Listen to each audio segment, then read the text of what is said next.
Supreme court से मोदी सरकार को लगा बड़ा झटका। सीबीआई ईडी की मनमानी पर सुप्रीम कोर्ट ने लगाई रोक। अब छापे के दौरान लैपटॉप मोबाइल जब्त नहीं होगा। अब आरोपी के किसी दस्तावेज को कॉपी नहीं कर पाएंगे। सुप्रीम कोर्ट का फैसला मोदी सरकार को झटका।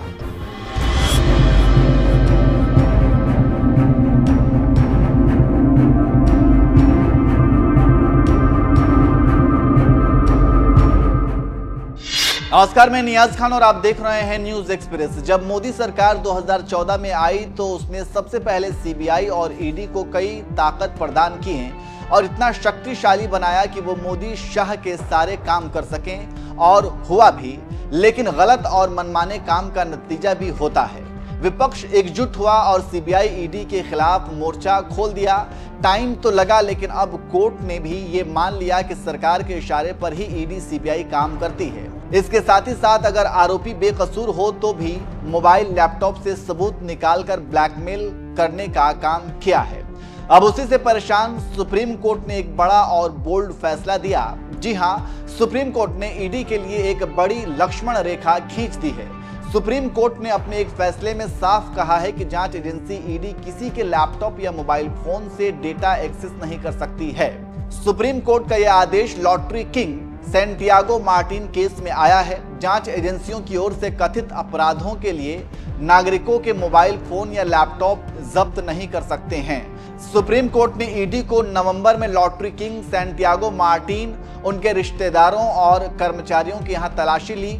इस दौरान जब्त किए गए इलेक्ट्रॉनिक उपकरणों से सामग्री को एक्सेस करने और कॉपी करने की कोशिश की, जिसको लेकर पीड़ित कोर्ट पहुंचा। और अब कोर्ट ने सीबीआई और ईडी के नस को कस के दबा दिया है और मना कर दिया है कि आप ऐसा नहीं कर सकते हैं। इसको लेकर लोग कह रहे हैं कि अब सुप्रीम कोर्ट ने मोदी के तोते की गर्दन मरोड़ दी है, क्योंकि ये दोनों एजेंसियां अपने आका के हुक्म पर किसी को भी गलत तरीके से फंसाकर या तो जेल में डाल देती है या उसके बदले मोटी रकम वसूल करती थी, जो अब रुक जाएगा।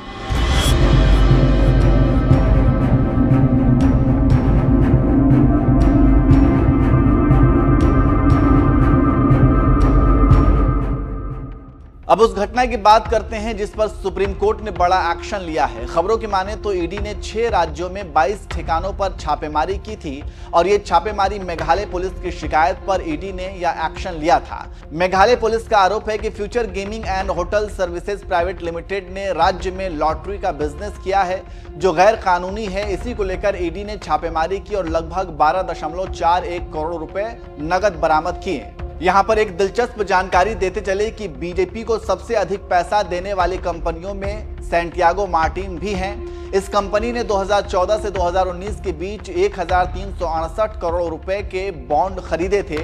इसने सभी पार्टियों को चंदा दिया।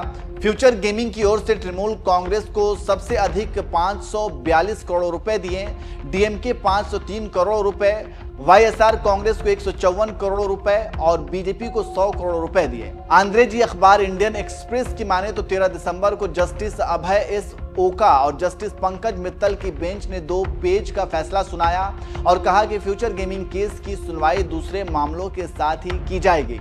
आरोपी ने अपनी याचिका में जिन 4 केसों का जिक्र किया, उनमें अमेजन इंडिया के कर्मचारियों वाले मामले शामिल हैं। अमेजन इंडिया के इन कर्मचारियों ने ईडी की ओर से इलेक्ट्रॉनिक डिवाइस मांगने को चुनौती दी थी। उसके अलावा म्यूजिकल का मामला भी है, जिसमें याचिकाकर्ताओं ने सुप्रीम कोर्ट से मांग की है कि 2023 में दिल्ली पुलिस की ओर से जब्त किए गए लैपटॉप और फोन को लेकर गाइडलाइन जारी की जाए। इसी को देखते हुए सुप्रीम कोर्ट ने मोदी के तोते और ईडी की गर्दन मरोड़ दी है और कहा है कि अब कभी भी सीबीआई और ईडी मोबाइल और लैपटॉप जब्त नहीं करेगी। और इसी को लेकर कहा जा रहा है कि कोर्ट का मोदी सरकार को करारा जवाब है, क्योंकि मोदी सरकार विपक्ष के नेताओं को डराने धमकाने के लिए इन एजेंसियों का उपयोग करता था। और इसका बड़ा और नया सबूत झारखंड के मुख्यमंत्री हेमंत सोरेन के मामले में मिला, जब बिना सबूत के मोदी शाह सरकार गिराने की कोशिश की और बिना सबूत के सोरेन को जेल में रखा। फिर रांची हाई कोर्ट और उसके बाद सुप्रीम कोर्ट ने ईडी को करारा झटका दिया और कहा कि गलत तरीके से केस बनाया गया और बिना सबूत के परेशान किया गया और जेल में रखा गया। सोरेन के मामले में केस बनता ही नहीं। इससे आप समझ सकते हैं कि यह फैसला मोदी के लिए कितना बड़ा झटका है।